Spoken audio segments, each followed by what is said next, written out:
En el tema 5 nos quedamos con la parte de... Estábamos, recordad, con la atmósfera, ¿vale? Y estamos viendo la lluvia ácida y todo este tipo de cosas, ¿vale? Nos quedamos aquí, ¿vale? Recordad que lo que pasaba era que los coches y todo esto producían CO2, SO2, y que eso va a pasar a la atmósfera producía lluvia ácida. O sea, el típico ejemplo es, los coches en su combustión producen SO3, que cuando entra en contacto con la humedad de la atmósfera se convierte en ácido sulfúrico, un ácido muy fuerte, ¿vale? O también producen NO2, que cuando se combina con el agua pues da HNO3, ¿vale? O sea, todos son ácidos. O el CO2 mismamente, que decíamos que era el responsable del efecto invernadero, también si le sumamos agua se forma ácido carbónico. Entonces todo esto luego cuando llueve va arrastrado por la lluvia, es lo que se denomina lluvia ácida. ¿Y eso está en la página 7? Y esto está en la página número 7, sí, ¿vale? Veis aquí, y luego los gases de efecto invernadero, ¿vale? El metano y sobre todo el dióxido de carbono, ¿de acuerdo? Entonces, bueno, te pone aquí, explica el proceso de formación de la lluvia ácida. Las fábricas, los coches y las calefacciones funcionan quemando derivados del petróleo. ¿Petróleo? Claro. ¿Por qué tengo yo puesto aquí CFCS? CF, no, esos son clorofluorocarbonados. No, aquí lo que quemamos son derivados del petróleo. ¿Vale? Sí. Aquí tenemos derivados del petróleo. Eso es la constancia Hola. de los gases, ¿no? Claro, los derivados del petróleo son pues la gasolina, el gas natural, el carbón no, pero vamos, las cocinas actuales, ¿vale? Yo ya saludé, que no me contestaron. Sí, hola. En la combustión producen unos gases, ¿vale? Serán, que se disuelven en la capa, será, ¿no? No sé, se disuelven a ver, pues no sé ahí muy bien, en el agua de la atmósfera, o vamos, con la humedad de la atmósfera, ¿vale? Con el agua, pondría en el agua atmosférica, que no sé a qué se refiere, ¿vale?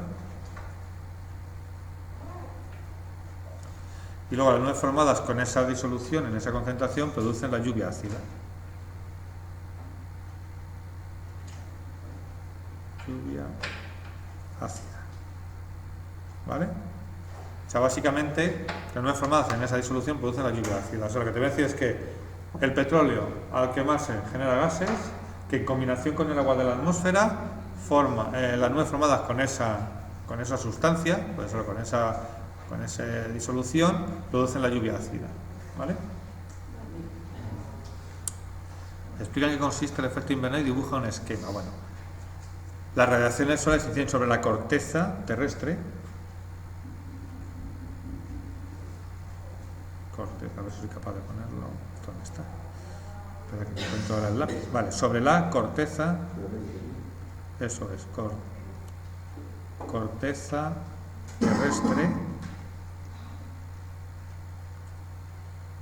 terrestre. Bueno, como lo estoy diciendo, aunque se escriba mal, después de haber pues atravesado la atmósfera, ¿vale? O haber pasado por la atmósfera.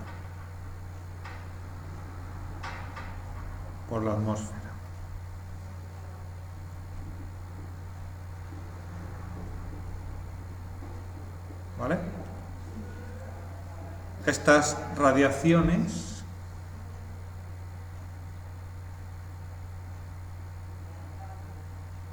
son reflejadas por la corteza,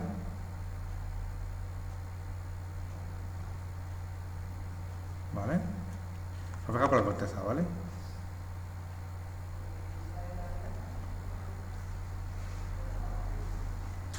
¿Vale? Las últimas en parte se absorben, ¿vale? O son reflejadas hacia la Tierra. En parte se absorben,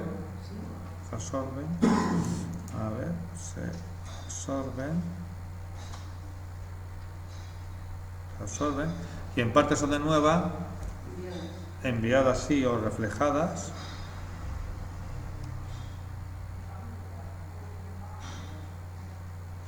por él. A ver, son de nuevo, vale. A ver, espera, partes se absorben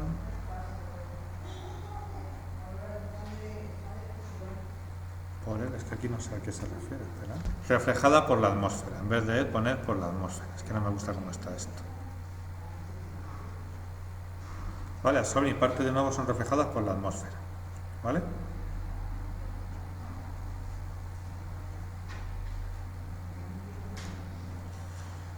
¿Vale? Y luego el último pone las radiaciones reflejadas por él, otra vez, por la atmósfera, vuelven manteniendo aumentando la temperatura, que no me gusta cómo está esto redactado, ahora lo hago otra vez, del planeta. O sea, es decir, la última, las radiaciones reflejadas por la atmósfera vuelven manteniendo o aumentando la temperatura del planeta. ¿Vale?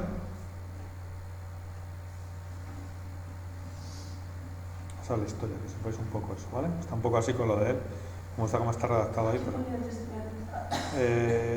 y aumentar la temperatura, ¿vale? O sea, al final lo que sepáis, que la historia es el esquemita, o cómo sería la cuestión, es: tengo la corteza terrestre, viene la radiación, ¿vale? Se refleja, ¿de acuerdo? Una vez que ha atravesado la atmósfera, ¿vale? Aquí se queda parte absorbida por la Tierra, parte reflejada, y de nuevo aquí otra vez hay moléculas que la absorben y nos la vuelven a reflejar otra vez, ¿vale? ¿Qué pasa? Que esto fundamentalmente lo hace el CO2, que hay de forma natural, pero como nosotros estamos aumentando la cantidad de CO2 en la atmósfera, lo que está pasando es que esta radiación que antes subía, bastante se escapaba, pero con la concentración de CO2 que tenemos ahora, hay muchas moléculas que le vuelven a rebotar. O sea, el CO2 es el responsable de absorbo la radiación que me llega y la devuelvo a la Tierra. Antes había poco CO2, por tanto se devolvía poca radiación y mucha se escapaba fuera. Ahora, como estamos aumentando la concentración de CO2, al haber tanto CO2 lo que sucede es que hay muchas moléculas de CO2 que reflejan el calor y entonces se nos queda más calor del que se quedaba antes y por eso va aumentando la temperatura de la Tierra. Eso es lo que tenéis que tener un poco claro, ¿vale? ¿Me explico la cuestión? O sea, es el CO2 el responsable, ¿de acuerdo? Vale, en este te dice, ¿cuáles son los principales responsables de los problemas? Lluvia ácida, pues por ejemplo, lluvia ácida es el azufre, por ejemplo, el azufre en forma de SO3 o SO2, ¿vale? El nitrógeno también, pero en forma de NO2, ¿vale? Todos con oxígeno. El CO2, ¿vale? Pero voy a cambiar este, porque este se ve fatal. Vale, vamos a ver. Espera, aquí pone, bueno, aquí pone NO2, ¿eh? O sea, estos son los gases, el SO3, SO2, NO2, CO2, ¿vale? No, bueno, sí, el CO2 también, ¿vale? Del efecto invernadero, el CO2, básicamente. Del efecto invernadero es el CO2 el mayor responsable. También los de la lluvia ácida, pero del efecto invernadero más. Y luego del agujero de la capa de ozono, aquí sí que son los CFCs, los clorofluorocarbonados. ¿Vale? Sí. Esos son los que ya están prohibidos, que llevaban los aerosoles.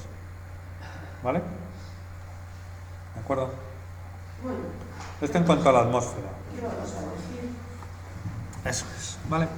Entonces, en cuanto vamos ya a lo que es la parte de la hidrosfera, en la página 9, aquí nos ocupamos ya del agua, ¿vale? De la parte de la capa que tenemos de agua. Entonces, fijaos que la hidrosfera es la envoltura de la superficie terrestre formada por todas las aguas de la Tierra, es decir, océanos, mares, ríos, lagos, glaciares, agua subterránea, todo el agua que está en la Tierra forman la hidrosfera, ¿vale? Se supone que es aproximadamente el 70% aquí de la superficie terrestre, ¿vale? Tiene mucha importancia y muchos fenómenos, ¿vale? Bueno, solamente, fijaos, de ese 70% solo el 2,8 es dulce, ¿vale? El restante está en mares y océanos, ¿de acuerdo? En los caquetes polares está el 0,6, en agua subterránea, bueno, está un poco repartido, no hace falta que os sepáis las cifras, ¿de acuerdo? Entonces, ¿cómo se originó el agua? Como siempre vamos donde estaban, pues el origen del agua de la Tierra está relacionado con la formación del planeta. Ya sabéis que hace 4.500 millones de años fue cuando se formó el planeta, ¿vale? La Tierra se forma a partir de, como vimos en el tema 1, a partir de fragmentos que giraban alrededor del Sol, que fueron colisionando entre sí y quedaban unidos, ¿vale? Esos fragmentos tenían composición, aparte de los meteoritos que tenían los componentes necesarios para que se formase el agua, ¿vale?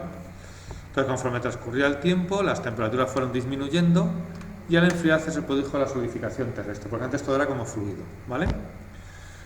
¿Qué pasó? Que al ir enfriándose también, se fue el vapor de ese material que había, fue formando una especie de atmósfera, ¿vale? Se fue acumulando en la atmósfera primitiva.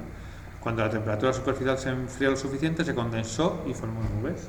Y esas nubes precipitaron, es decir, los mares no se formaron. Lo que pasó es que había hidrógeno y oxígeno en mucha abundancia en el material inicial, se combinó, dio lugar a vapor de agua, ese vapor pasó alrededor de lo que era la Tierra y empezó a llover. Y con esa lluvia se formaron los océanos y todo el agua que tenemos en la Tierra, ¿vale? O sea, no es que estuviese ahí, sino primero pasó por la atmósfera, ¿vale? Bueno, que decían, la Tierra primitiva, ¿dónde procedían los mares? Pues eso, de la lluvia que había, ¿vale? ¿Del vapor de agua? Del vapor de agua, de lo que se evaporó, de la precipitación, ¿vale? ¿Tenían sal los océanos primitivos? Pues no, porque al venir, fijaos que el agua se purifica cuando pasa a las nubes, excepto en las ciudades, pero es un agua que ha perdido las sales, ¿vale? Cuando lleva por el agua lo que hace es perder las sales, y como los océanos primitivos venían de esa precipitación, no tenían sales. Entonces el océano al principio no tenía sal, hasta que fue disolviendo las sustancias de la corteza terrestre, ¿vale? Bueno, entonces los estados del agua, ya sabéis, básicamente son en forma líquida, ¿vale? Es la forma más abundante de la Tierra y demás. En forma gaseosa, ¿vale? En forma de vapor, ¿de acuerdo? Y luego en estado sólido, que es cuando estemos a 0 grados centígrados, ¿vale? Se encuentra en lugares más fríos del planeta y demás. Bueno, tenéis ahí un poco. El estado sólido tenéis aquí ejemplos, hielos de los polos, los glaciares, las cumbres de las montañas, bueno. Esto sí, recordad que lo vimos, el paso de sólido a de líquido a sólido, cuando se solidifica se denomina solidificación, ¿vale? En estado líquido, cuando pasamos de sólido a líquido, se denomina fusión, ¿vale? Y luego vaporización, ebullición es cuando pasamos de líquido a vapor, ¿vale? Si pasamos de vapor a líquido se llama condensación, ¿de acuerdo? Cuando el agua se condensa es porque pasa de vapor a líquido. Y si pasamos directamente de sólido a vapor, sin pasar por líquido, eso es sublimación. Eso es, ¿vale? ¿De acuerdo? Bueno, ¿qué tenéis? Vale. Lo dice aquí, ¿dónde se encuentra el vapor de agua en la hidrosfera? Pues en la atmósfera. El vapor de agua está en la atmósfera. ¿Vale? Si lo tenéis aquí, es lo que te dice aquí de... Se encuentra en la atmósfera y se hace más visible cuando se condensa formando nubes. Tenéis ahí, ¿vale?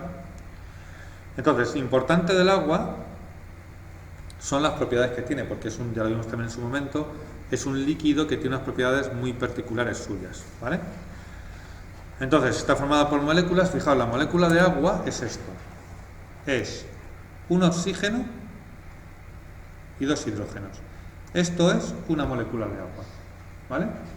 Esto sería una molécula de agua, ¿vale? Lo que tendríamos. Y además, esto que tiene aquí es una unión con los hidrógenos que comparten electrones, pero el oxígeno tira mucho de estos electrones. Entonces, es lo que se llama una molécula polar, es decir, el oxígeno tiene como una carga negativa encima, mientras que los hidrógenos tienen como cargas positivas ahí, ¿vale? Porque están compartiendo un electrón, o sea, no es de igual a igual, es como si el oxígeno fuese más musculoso que los hidrógenos, ¿vale? Entonces tira más de esos electrones. Por tanto, el oxígeno, si yo hiciese un mapa de dónde está la carga negativa, sería algo así. Yo pongo esto y sería así. Aquí poquito, a medida que me acerco al oxígeno más, aquí poquito y aquí un montón. Es decir, la mayoría de la carga negativa está soportándola al oxígeno, ¿vale? Se puede decir, no tiene una carga neta negativa, pero sí que tiene una nube de electrones alrededor importante, ¿vale? Está tirando de ella. Y eso va a determinar lo tenéis aquí, ¿veis? Esto de aquí, que os pone. Esta delta, lo que quiere decir es que el oxígeno, ¿veis? Tiene negativa y los hidrógenos tienen positiva. ¿De acuerdo? ¿Sí? ¿Está claro eso? O sea, es lo que os decía. Tenemos oxígeno unido a un hidrógeno. Oxígeno unido a otro hidrógeno. Y aquí, que donde están los electrones, hace así. Están más a favor del oxígeno. ¿De acuerdo? Los tiene el más. ¿Vale? Y eso hace que aparezca lo que se denomina así, una densidad negativa y aquí una densidad positiva, ¿vale? ¿Qué pasa? Que si yo al lado tengo otra molécula de agua,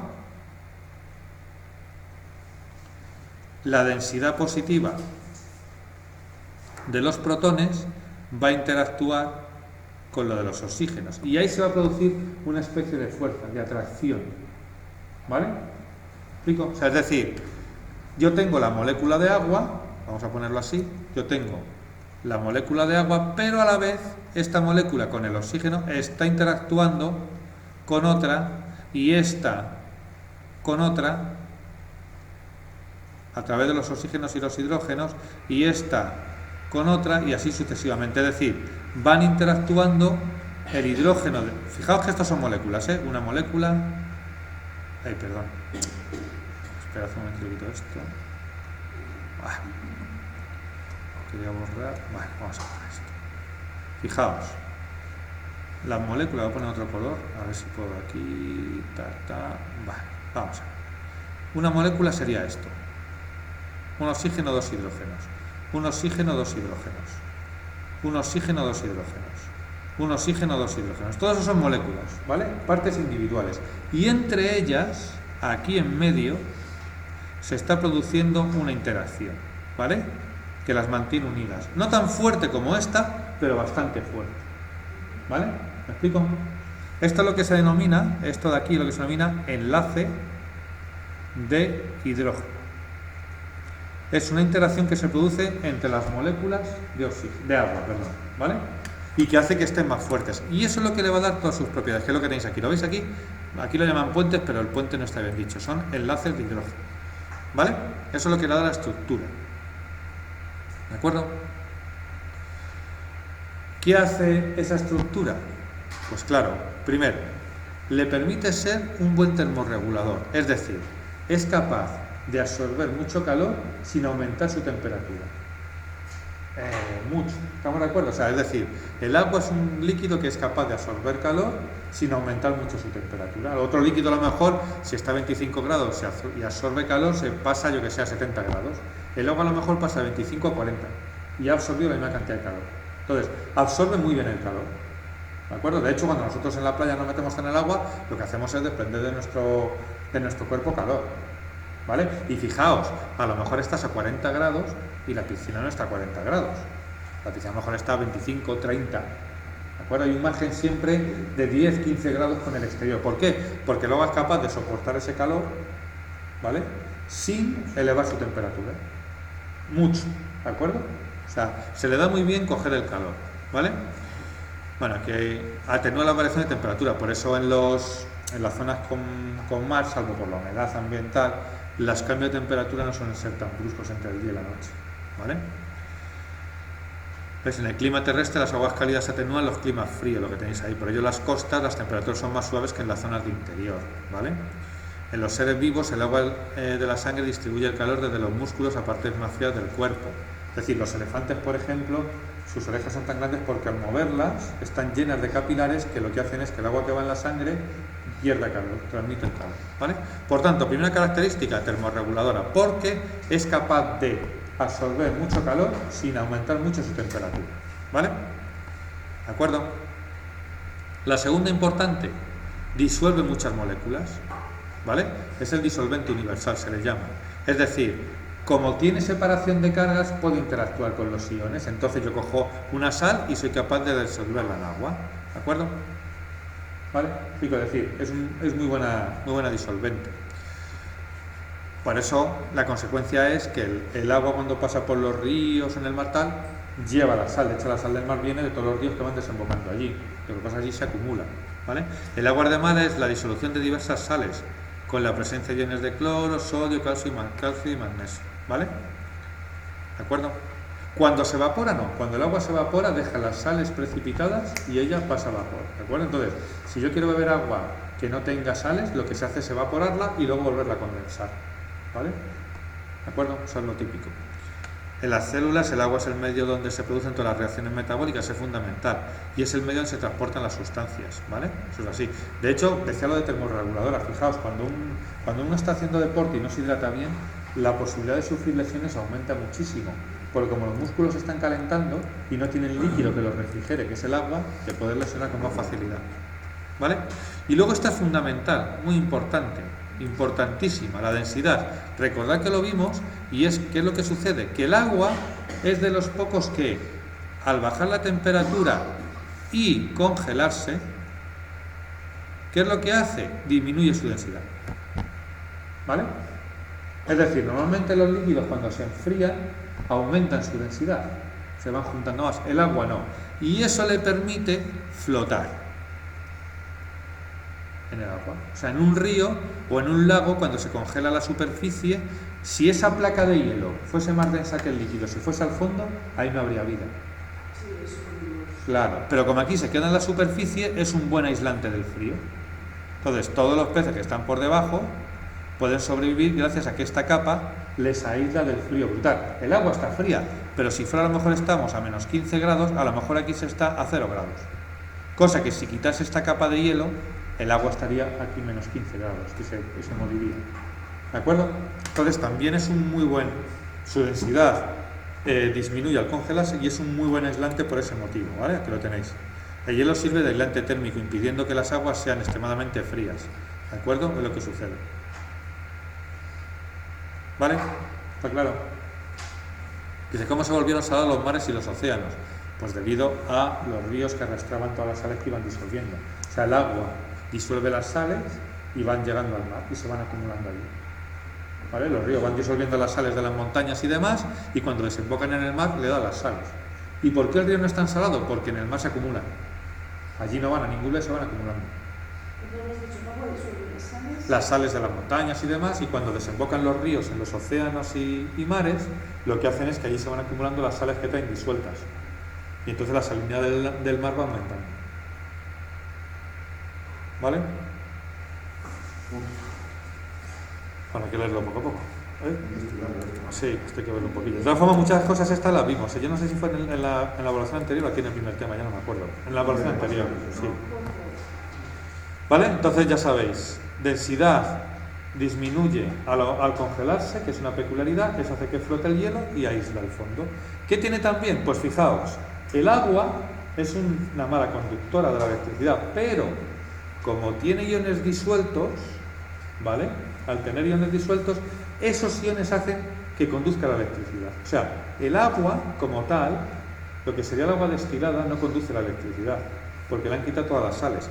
Pero como el agua lleva disueltas sales, eso es lo que hace que nos electrocutemos. El hecho de que el agua lleva sales disueltas es lo que se queda blanco en la ducha y por ahí, la cal, que llaman. Pues esas son las sales. Y ya viene depurada, no viene bruta de la montaña. Se imagina. Y más sobre todo en las zonas costeras, que el agua es más dura. Que sea más dura quiere decir que tiene más contenido en calcio, más contenido en iones. Allí todavía la ducha se atasca más y es peor. ¿Vale? Entonces, por esas sales que lleva disuelta, es lo que hace que conduzca la electricidad. ¿Vale? Y como pone aquí, el corazón se basa en esos impulsos eléctricos, ¿vale? Por tanto, si tenemos deshidratación, podemos llegar a colapsar el corazón porque no funcione bien esa corriente eléctrica, ¿vale? Es lo que tiene un poco.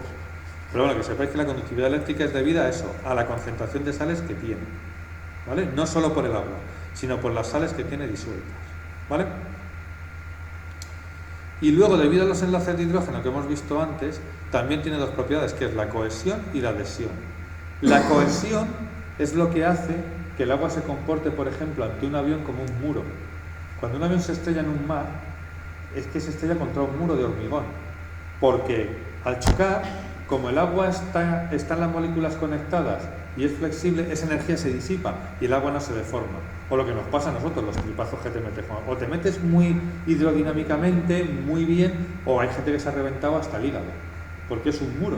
Te das contra un muro. Como no entres muy bien y lo rompas muy bien, te das contra un muro. Eso es debido por la fuerza de cohesión de las moléculas, ¿vale?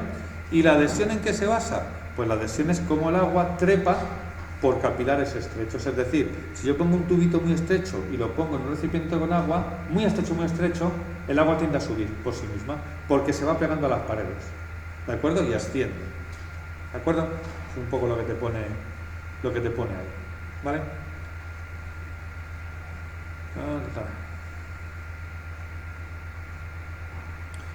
¿De acuerdo? Es un poco de aquí, si ver un poquito de qué va esto y sobre todo las preguntas, lo de siempre. Las preguntas, e imagino que luego al final habrá así.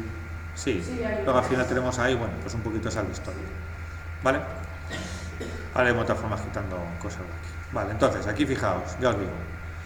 Ahora, pregunta 16. En el norte de Europa existen muchos lagos ricos en pesca en los que se congela su superficie durante el invierno. Vale. ¿Puedes explicar qué ocurriría en estos lagos si el hielo fuese más denso que el agua? Por ejemplo, preguntas de este estilo. Pues si el hielo fuese más denso que el agua, esa capa de hielo, ¿dónde estaría? ¿En la superficie o en el fondo? En el fondo. Por tanto, no me aislase el agua, la temperatura del agua bajaría mucho y los peces morirían. Yo creo que pusimos un ejemplo con lo de hielo. Claro. Eso ocurre en casa. Flota. Se queda arriba. Ahí está. Pues si aquí no estuviese, se iría al fondo, no se aislaría el agua del lago y entonces moriría la vida que hay abajo. ¿Vale? ¿Seguirían teniendo vida acuática en su interior? Pues no. A nivel de peces y demás, no, porque le quitas el aislante. Como si a nosotros ahora en pleno invierno nos quitan el tejado. Y tú estás arriba, pues la helada te pilla, pues imagínate estás a menos 2 grados o menos 4. ¿Vale? Vale, entonces, indican intervalo de temperatura, el agua se halla en forma de hielo. Pues el agua está en forma de hielo por debajo de 0 grados. La temperatura por debajo de 0 grados centígrados, ¿vale? El agua está por debajo del 0, ¿vale? Sí, -1 tal, eso es, ¿vale? ¿Dónde podemos encontrar agua líquida? Pues de 0 grados hasta 100. ¿Hasta? 100, sí. A 100 todavía el agua líquida. De 0, joder, no me deja esto ahora. De 0 a 100, ¿vale? Ahí habría agua líquida. Y luego, el agua se encuentra en estado gas por encima, una temperatura por encima de 100 grados. Por encima de 100 grados centígrados el agua está en forma de gas, ¿vale? ¿De acuerdo? O por ejemplo, el 18, ¿qué gases indispensables para la vida se disuelven en el agua? Pues por ejemplo, fundamental, efectivamente, el oxígeno. Eso es, el oxígeno sobre todo, tenéis oxígeno, tenéis nitrógeno, pero bueno, básicamente podemos decir el gas fundamental es el oxígeno, ¿vale? Que es el que los peces van a aprovechar para vivir, ¿de acuerdo? ¿Vale? Luego aquí nos habla un poquito del ciclo del agua, ¿vale? El agua es un ciclo que está en continuo movimiento. Al recorrido que realiza el agua a lo largo de la superficie terrestre se le llama ciclo del agua. Entonces, ¿en qué se basa? Pues básicamente, fijaos, ahí está el mar. Aquí tenéis que fijaros en cosas fundamentales. Primero, tenemos una gran masa de agua como es el mar. Y luego tenemos unas paredes montañosas. ¿De acuerdo? Esa es la clave. Y sol, por supuesto. Entonces, ¿qué es lo que sucede? El sol lo que va a hacer es evaporar el agua del mar. ¿Vale? ¿De acuerdo? El sol provoca la evaporación del agua de mar o de ríos, pero bueno, provoca la evaporación tanto en los océanos como en los continentes. Da igual. Desalado en un lago, donde sea. Pasando de un estado líquido a gaseoso. ¿Vale? Y se incorpora a la atmósfera. ¿De acuerdo? Eso es lo que está pasando. Pasa a la atmósfera. Ahora, no la vemos. ¿Qué pasa? Cuando subimos a la atmósfera, la temperatura disminuye a medida que ascendemos.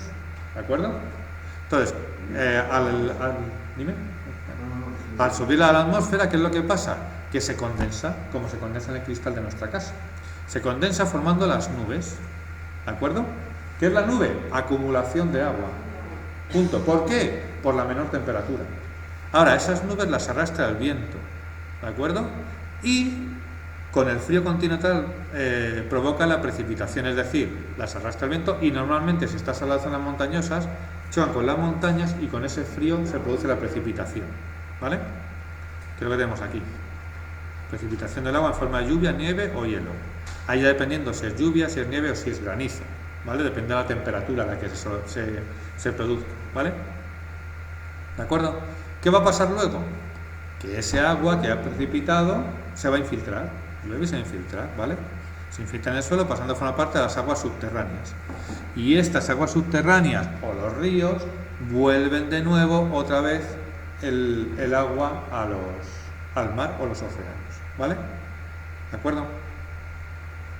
Aquí veis, escorrentías, una gran parte del agua fluye por la superficie canalizándose en forma de torrentes, arroyos, afluentes y ríos. Finalmente todas las aguas de la superficie llegan a las zonas bajas, ¿vale? ¿De acuerdo? Y luego está la evaporación, ¿de acuerdo? Que es la evapotranspiración, es el proceso del agua pasa directamente a la atmósfera que no va a través del océano y que se produce por la transpiración de plantas, ese tipo de cosas, ¿vale? Pero fijaos que cuando choco con las montañas son las lluvias torrenciales, ¿vale? Por ejemplo, me decían otro día, que no sé verdad o no, que aquí la cantidad de CO2 es más tóxica que en Madrid centro.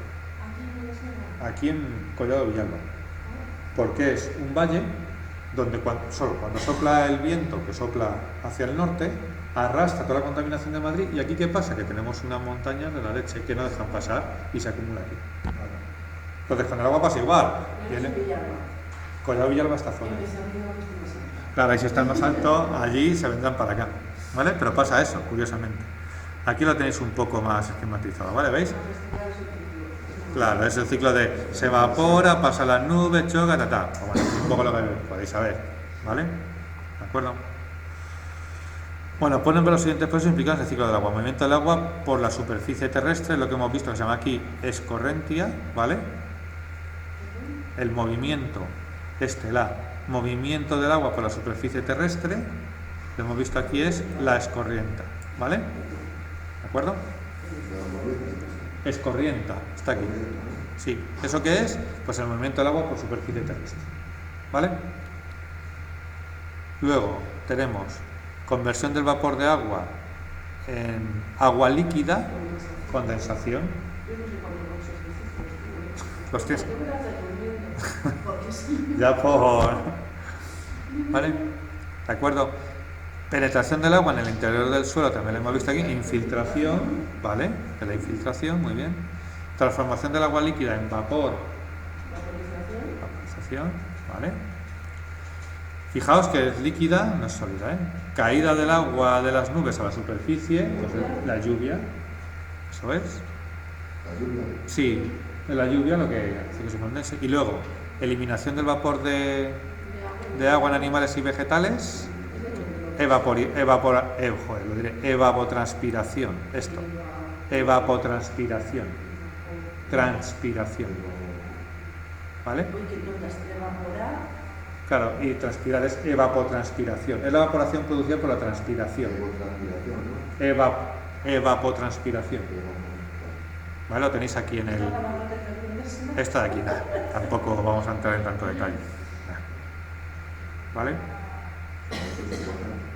¿De acuerdo? Luego, ¿por qué el agua actúa como regulador térmico? Pues una buena pregunta. Pues ¿por qué? Porque es capaz de absorber mucho calor sin aumentar su temperatura. Es decir,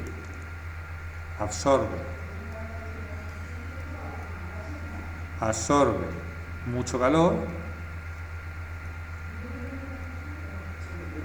y no aumenta mucho su temperatura. Y no aumenta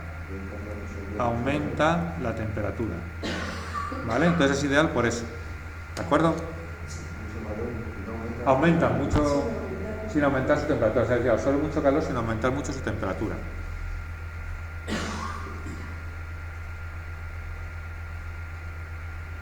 ¿Vale? ¿Sí? Está.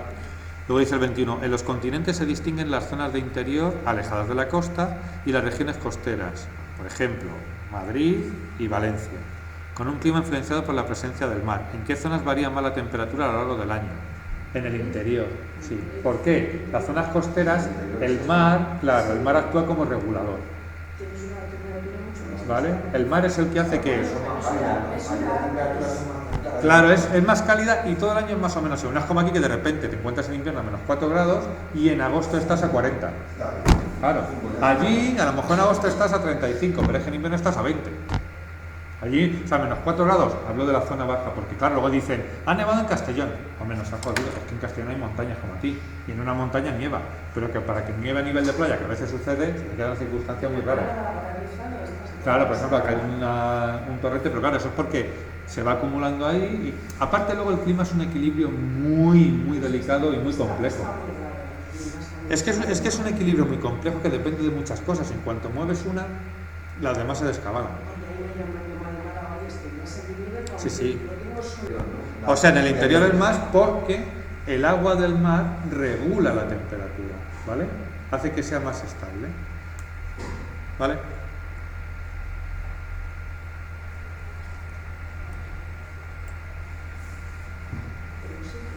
Claro, dice, explica claramente cuáles son las características del agua que favorecen la existencia de los seres vivos. Pues, por ejemplo,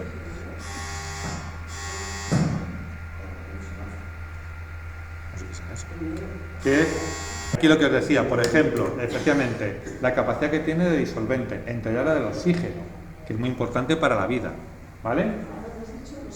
Sí, por ejemplo, el oxígeno es importante para la vida, las sales, ¿de acuerdo? O sea, la capacidad que tiene como disolvente. Estoy en la 22. 22. Sí, la 22. Eso es, primero, característica que es un disolvente muy bueno, ¿vale? Entonces, todas las reacciones del cuerpo se producen en disolución y aparte disuelve, por ejemplo, el oxígeno, ¿de acuerdo? O sea, es un buen disolvente muy bueno, ¿vale? Es un disolvente muy bueno. Muy bueno, ¿de acuerdo? Luego, también el hecho de que sea un buen aislante, es decir, lo que hemos dicho, que su densidad sea más pequeña cuando se congela, hace que forme capas en los lagos y en los ríos que aíslan el fondo. Eso es un buen aislante también térmico, ¿vale? Para congelarse. ¿De acuerdo? Son, por ejemplo, algunas. Casi todas las que hay dan lugar a la vida. La conductividad eléctrica también. Es un buen conductor eléctrico, ¿vale? Básicamente son esas, ¿vale? Un buen conductor eléctrico, entonces también es favorable por eso. ¿Vale? Bueno, este punto del agua y la vida la vemos, pero vamos, esto lo vemos a nivel de... O sea, para mí, de cara al examen, no. Mila ha pedido. ¿Qué quitamos? Pues ya está, Mila, tú les he concedido. Esta parte la vemos un poco, pero vamos. ¿Pero cuál? Ah, de la potabilización del agua. Sí, pues lo dejamos entonces. Dice, el agua y la vida, bueno, que sepáis un poco de qué va, ¿no? ¿Para qué se utiliza? Entonces, aquí, bueno, agrícola un 68, industrial. Fijaos que el agrícola, el problema que tenemos ahora es que se están contaminando mucho las aguas, sobre todo mira lo que pasa en Murcia, en la manga del Mar Menor. Pues eso, que se están contaminando. Luego, industrial un 19% y urbano un 13%. El industrial hay una historia que es la refrigeración. Claro, cuando todas las empresas, la mayoría de las industrias, más que empresas, las industrias se colocan al lado de un río, porque la mayoría de los procesos industriales requieren enfriar agua. ¿Cómo se enfría? Con agua. ¿Qué pasa? Que yo ese agua, si no soy cuidadoso, la devuelvo al río a una temperatura superior a la que me la dio y estoy cambiando el ecosistema. Favorezco a algas, favorezco ese tipo de cosas que cambian el medio, ¿vale? Entonces también ahí hay un problema. No es una contaminación por elementos químicos, pero sí por cambiar la temperatura del agua, ¿vale? Bueno, se estima 60 litros por persona, esto lo podéis echar un vistazo, pero no tiene mucha... La distribución del agua, pues tampoco. No es... ¿vale? Aquí tenéis un poco cómo está, que lo veáis, que es interesante y ya está. Y aquí igual, en cuanto a la potabilización, pues bueno, simplemente que veáis un poco cómo funciona el asunto, pero tampoco lo voy a pedir de cara a un examen, ¿vale? Que se realizan plantas potabilizadoras y bueno. No... Fijaos, una cosa es importante que pone, pero a nivel, ya digo, no de examen, esto no es de examen, sino para verlo, hay pues un desbaste y sedimentación de las arenas, precloración y decantación, y luego hay una cloración del agua, que produce unos compuestos que hace poco una noticia de el agua del grifo da cáncer, tal cual, en un noticiario. Porque lo que producía tetraciclinas. Entonces, ¿qué pasa? Que efectivamente son derivados de la utilización de cloro, pero está la dosis, por ejemplo, en España muy por debajo de la que recomendada por la OMS, y además, si no echásemos cloro al agua, lo que proliferarían serían los microorganismos, y entonces tendríamos agua contaminada, con infección, ¿de acuerdo? O sea, es, digamos, un menos mal necesario, ¿vale? Bueno, esta parte tampoco, contaminación del agua, bueno, pues lo que pasó con el petróleo en Galicia, depuración de agua resuelta, digo, esto lo podéis echar un vistazo, pero no son cosas que yo vaya a preguntar, ¿vale? Son cosas que están por aquí. No voy a preguntar las partes y tal. ¿El agua que sale del grifo? ¿Ese agua? Sí. ¿El agua que se va por el grifo? Por ejemplo, de cara al examen, pues fijaos aquí, A ver, que viene tachado. no, esto es ya de ejercicios, ¿eh? O sea, lo que es del tema de teoría ya se acabó. Pero que es un esquemita que me digas que es la condensación, no se produce condensación, infiltración, precipitación, evaporación y escorrentia, pues ahí lo tenéis, ¿vale? Entonces fijaos, tenéis la condensación, bueno, vamos a ir por orden, la evaporación que se produce aquí, bueno, sí, pero por ir por el orden, espera, que lo voy a quitar, es decir, la vaporización se producía, lo primero que hace es el agua de mar se evapora hacia las nubes. En las nubes se produce la condensación. ¿De acuerdo? O sea, lo primero es la evaporación, ¿no? Claro, eso es. Primero la evaporación, que es el 5. Es lo que tenéis ahí, si que lo pongo aquí. Sí, es La evaporación es como el 5. La condensación sería el 3, que es el que está en las nubes. ¿Vale? Lo siguiente sería la precipitación, que es el 1. Eso es. La precipitación, que es el 1. ¿Vale? Habría luego ya la escorrentia, que es el 4, que es el agua que corre por la corteza terrestre. ¿Sí? ¿Qué has dicho? la infiltración que es el 5. Eso es. He dicho, Dani, la escorrentia, que es el 4, ¿vale? El que está al lado del río. ¿Lo ves? El 4. Eso es la escorrentia. Y luego la infiltración, que sería el 2. Eso es. Esto, por ejemplo, es una pregunta de examen, pues sí. 3, 2, 1, 5, 4. ¿Y la Entonces, condensación has dicho que la condensación es el 3, el que tienes en el dibujo, ¿vale? Entonces, pues, por ejemplo, es una pregunta pues típica de examen. Te pongo Esto es eso. el proceso, ¿no? Esto es el proceso primero. Claro. El proceso, ¿no? El orden, ¿no? Eso es evaporización, condensación, el transporte, luego está la lluvia, se produce la escorrentia y la infiltración, ¿vale? Es el ciclo del agua. Esto es agua, fijaos que el flujo es, voy a poner otro color, no puedo otro color, qué bien. Pero bueno, el flujo sería este, por aquí, por aquí, por aquí, y luego regresamos, eso sería. ¿Vale? ¿Cuál es el problema? Que nosotros las regresamos, normalmente estas aguas las solemos contaminar, los ríos también, entonces el agua que viene a los ríos viene contaminada. Es así. ¿Vale? ¿De acuerdo? Vale, vamos a hacer estas cuestiones de aquí y finiquitado. ¿Vale?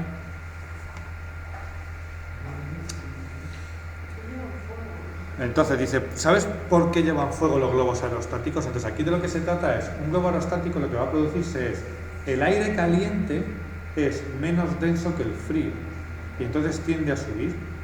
¿Estamos de acuerdo? ¿Qué es lo que hago yo? Lo que hago yo es, tengo un globo, el globo que tenemos aquí, a ver, tengo el globo aerostático, ¿vale? Y aquí está la llama. Aquí hay aire a una temperatura. Todo esto es aire a esa temperatura. ¿Qué pasa? Que cuando yo caliento yo caliento el de dentro, ¿qué es lo que va a pasar? Que este aire menos denso va a tender a subir. ¿Estamos de acuerdo? ¿Sí o no? Como lo tengo encerrado, arrastra al globo con su cestita. Entonces, lo que llevan los calentadores, porque si no el globo no volaría. De hecho, si yo quiero bajar, apago calentador. El agua del globo el aire del globo se va enfriando y voy bajando. ¿Que quiero subir más? Enciendo el calentador y entonces el aire se calienta y voy subiendo. Porque el aire caliente es menos denso, lo que sucede es que, lo que decíamos en el coche, ¿os acordáis? El aire caliente es menos denso que el frío. Denso que el frío. Y tiende a subir. ¿Vale? Tiende a subir por encima. Es decir, si representamos el aire frío por azul, estaría por aquí, y el aire caliente por rojo estaría por aquí. Por tanto, si yo caliento, es lo que decía, tú cuando vas en el coche en invierno y pones la calefacción, lo suyo es ponerlo hacia los pies. Primero porque los calientas, y segundo porque ese aire caliente va a subir. Si tú lo pones hacia arriba, tendrás los pies siempre helados, porque no va a bajar. Entonces, lo pongo para abajo, me caliento los pies y ese aire caliente sube y ya me calienta a mí.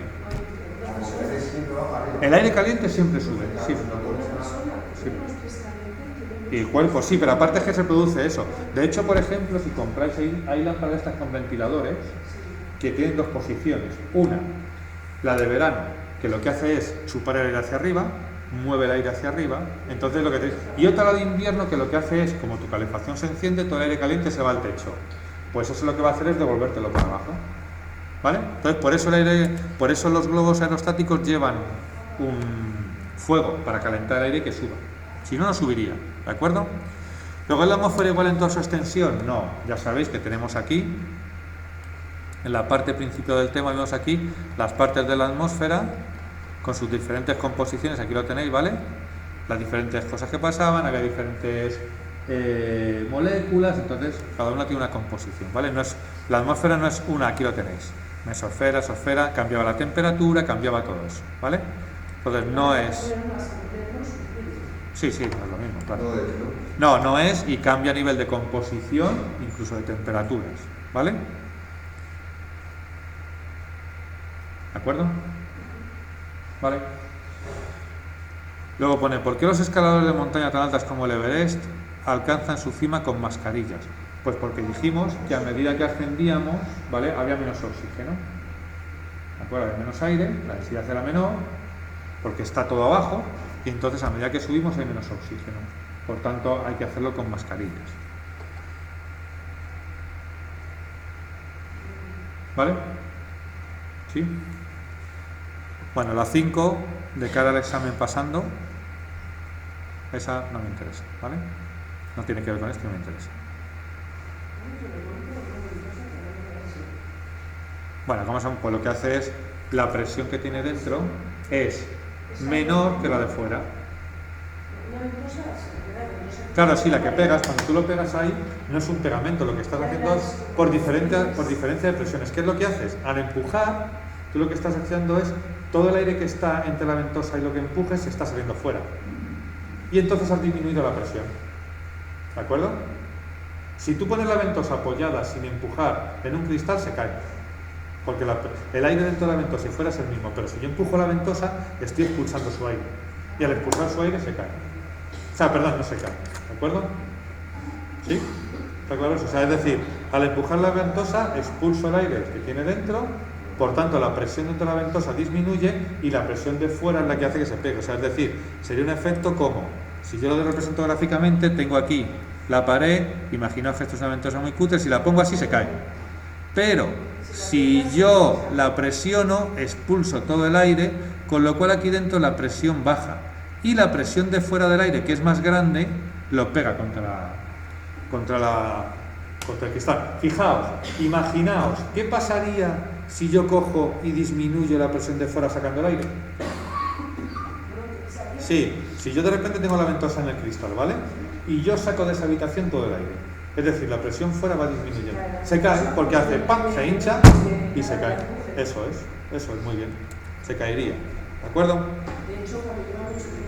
Se cae, claro, eso es. Porque empieza a entrar aire y se cae. Vale, de hecho, lo de la guardería está en chuparlo es para conseguir cuando saques el aire haya menos. Es como una junta con la saliva, ¿vale?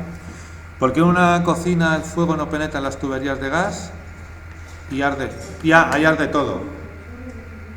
Claro, es decir, eso es lo que sucede, fijaos, algo muy peligroso que se hacía en la juventud, yo lo he hecho, era lo de coger un spray que estaba y un mecherito. Eso era un soplete. ¿Qué pasa? Cuando tú coges un spray, con el gas que tiene dentro, un spray normal, de pelo, lo que sea, un desodorante, le das y pones un mechero delante. Sale no lo hagas, súper peligroso, por un motivo que voy a decir ahora. Sale una llama. ¿Qué pasa? Cuando tú soltabas, lo que podía suceder es que hiciese un efecto de succión y esa llama pasase dentro del bote, y entonces te explotaba el bote en la mano. Te puedes sin la mano fácilmente. ¿Vale? Entonces, ¿por qué en una cocina eso no ocurre? Porque en todo momento lo que está haciendo el gas es salir a presión hacia afuera. O sea, el gas sale. Si tú, es decir, claro, si tú lo que tienes es la tubería, tú tienes la tubería y aquí tienes una llama, esto en todo momento tienes un caudal de gas que va empujando hacia afuera. ¿Qué pasa si este caudal no siguiese, no fuese continuo? Esta llama podría pasar dentro y explotar. ¿Vale? ¿De acuerdo? Eso podría suceder que la absorba. ¿Vale? Aquí sería porque hay un flujo continuo hacia afuera, es decir, el gas siempre va saliendo, siempre hay gas que sale. ¿Vale? Sale con mucha presión, con mucha fuerza. Eso hace que no entre, sale con más presión de la que tiene la atmósfera. Por mucho que empuje la atmósfera, jamás va a meter el gas dentro de la tubería. Sale a más presión de la que hay fuera. ¿Vale? Es como si tú, pues eso, en San Fermín, de repente entran 100 personas a la Plaza de Toros y tú lo quieres parar con 5, pues no vas a poder. No van a poder retroceder porque están saliendo con mucha fuerza. Pues aquí pasa igual, el gas sale con mucha presión y no va a volver hacia adentro, no va a ser absorbido. ¿Vale? Bueno, luego aquí, ¿qué le ocurre a un gas si le enfriamos? Por un ejemplo, si introducimos un globo hinchado en agua, vale. O sea, en un gas, lo que va a tener un gas son moléculas muy separadas, que no interactúan entre sí, ¿vale? Si yo le enfrío, lo que hacen estas moléculas es que se empiezan a pegar. ¿Hasta qué? Hasta que se unen. Y cuando se unen, ¿qué forman? Un líquido. No llegan. Bueno, pues ya está, pero vamos. Lo que hacen es que forman líquido, es un gas comprimido. O sea, cuando yo cojo el gas y lo comprimo mucho, lo junto mucho, al final consigo un líquido.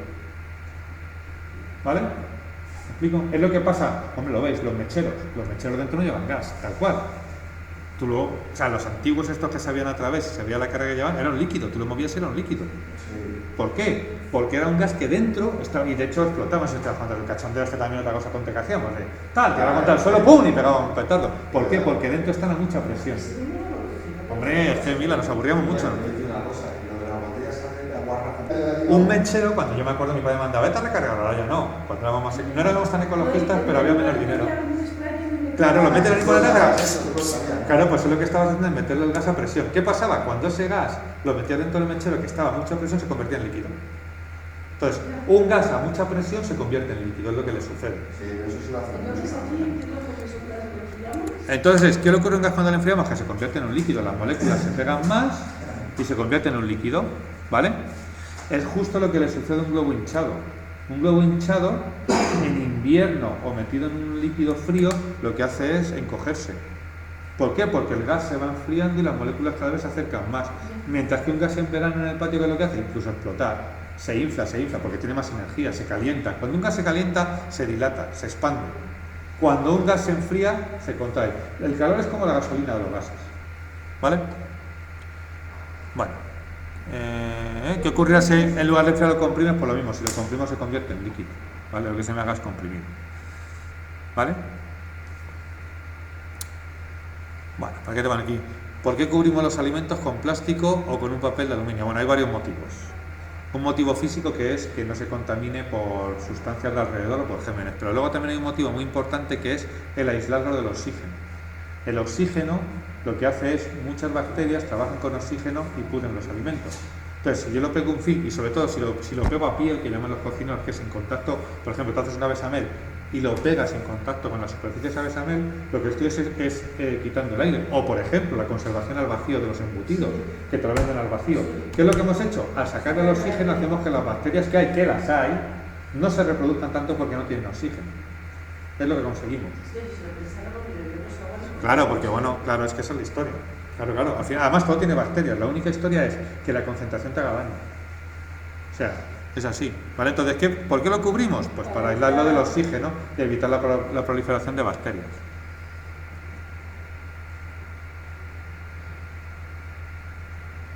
¿Qué es mejor? ¿Cubrirlo o...? Vale, bueno, dice, cuando vas a la playa y dejas el coche al sol, se produce un calentamiento en su interior a lo largo del día. ¿En qué se traduce? ¿Qué notas? ¿Cómo evitaría ese calentamiento? ¿Conoces algún efecto similar? Claro, esto va por la historia del efecto invernadero. ¿Qué es un invernadero? Una zona de cristal que deja pasar los rayos del sol, que calientan el aire que hay dentro y ese aire no puede salir. Eso es lo que produce un invernadero, básicamente. ¿Vale? ¿Cómo lo evitas? Como lo hago yo a día de hoy, todavía. Yo en mi coche, en mi barrio, que es seguro, dejo los cristales bajados 2 dedos. ¿Por qué? Porque el aire que se calienta dentro puede salir. ¿De acuerdo? O también otro efecto que hacemos, que es lo típico que se ve en los coches en verano en el parabrisas. El cubreparabrisas, estos reflectantes, que son brillantes además. ¿Para qué? Para reflejar la radiación, para que no entre dentro. Eso quita también muchísimo calor. ¿Vale? ¿Cuál es el efecto similar en la Tierra? Pues lo que decimos, por ejemplo, nuestro efecto similar es el mar. El mar refleja muchísima radiación. Es como el parabrisas. ¿De acuerdo? El mar refleja mucha radiación. Y el efecto similar es el efecto invernadero, lo que hace el CO2. ¿Vale? ¿De acuerdo? Entonces aquí es, ¿qué es lo que sucede? Pues el aire dentro se calienta y no puede salir. Se va acumulando el aire caliente dentro del coche. ¿Vale? Claro, porque es que se acumula el aire, es que no puede salir. Entonces, ¿qué es lo que se puede hacer? Una de dos, que entre menos radiación. ¿Cómo? Pongo cubre el parabrisas, ¿vale? Y que salga el aire caliente, deja la ventana un poco abierta. Son dos formas de evitarlo. ¿Vale? ¿De acuerdo? Bueno, ¿sabes lo que es la capa de ozono? Ya sabéis que la capa de ozono es la capa de la atmósfera que tiene esta molécula que es O3, ¿vale? La capa de ozono es la capa que tiene el O3, que es el ozono, y que absorbe la radiación ultravioleta. El O3, que es el ozono, es O3, no el oxígeno, que es O2. Y es la que absorbe la radiación ultravioleta, nos protege de la radiación ultravioleta. ¿Vale? O sea, su principal función es absorber la radiación ultravioleta. En la troposfera, a nivel del suelo, no suele haberlo, a no ser que sea por la contaminación. ¿Vale? Y fijaos que cuando hay mucho ozono en Madrid, en invierno o en verano. En verano. Porque las altas temperaturas favorecen que el oxígeno se convierta en ozono.